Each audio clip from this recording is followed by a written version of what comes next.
ബീഹാറിൽ കോൺഗ്രസ് എംഎൽഎമാർ എൻഡിഎ ക്യാമ്പിലേക്കെന്ന് സൂചന. കോൺഗ്രസ് പരിപാടികളിൽ നിന്നും എംഎൽഎമാർ വിട്ടുനിൽക്കുന്നതോടെയാണ് അഭ്യൂഹം ശക്തമായത്. എംഎൽഎമാർ എൻഡിഎ പാളയത്തിലേക്ക് എത്തുമെന്ന് ബിജെപി, എൽജെപി നേതാക്കളും പ്രതികരിച്ചു. ബീഹാറിൽ 61 സീറ്റിൽ മത്സരിച്ച കോൺഗ്രസ് 6 സീറ്റിൽ മാത്രമായിരുന്നു വിജയിച്ചത്.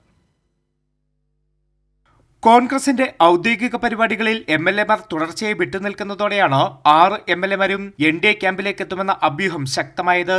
മകരസംക്രാന്തിക്ക് ശേഷം ബീഹാർ കോൺഗ്രസ് പിളരുമെന്നും 6 എംഎൽഎമാരും എൻഡിഎയുടെ ഭാഗമാകുമെന്നുമാണ് ബിജെപി, എൽജെപി നേതാക്കൾ പ്രതികരിച്ചതും. മകരസംക്രാന്തിക്ക് മുന്നോടിയായി കോൺഗ്രസ് നടത്തിയ ദഹി ചുര ചടങ്ങിലും എംഎൽഎമാർ പങ്കെടുത്തില്ല. നേരത്തെ മഹാത്മാഗാന്ധി തൊഴിലുറപ്പ് പദ്ധതി അട്ടിമറിക്കുന്നത് ചർച്ച ചെയ്യാൻ സംസ്ഥാന അധ്യക്ഷൻ രാജേഷ് റാം വിളിച്ച യോഗത്തിൽ 3 എംഎൽഎമാരായിരുന്നു വിട്ടുനിന്നത്. മനോഹർ പ്രസാദ് സിംഗ്, സുരേന്ദ്ര പ്രസാദ്, അഭിഷേക് രഞ്ജൻ, അബിദുർ റഹ്മാൻ, കമ്രുൽ ഹോഡ, മനോജ് ബിസ്വാൻ എന്നിവരാണ് 6 കോൺഗ്രസ് എംഎൽഎമാർ. ബീഹാർ നിയമസഭാ തെരഞ്ഞെടുപ്പിൽ കോൺഗ്രസ് 61 സീറ്റുകളിൽ മത്സരിച്ചെങ്കിലും 6 സീറ്റുകളിൽ മാത്രമാണ് വിജയിച്ചത്.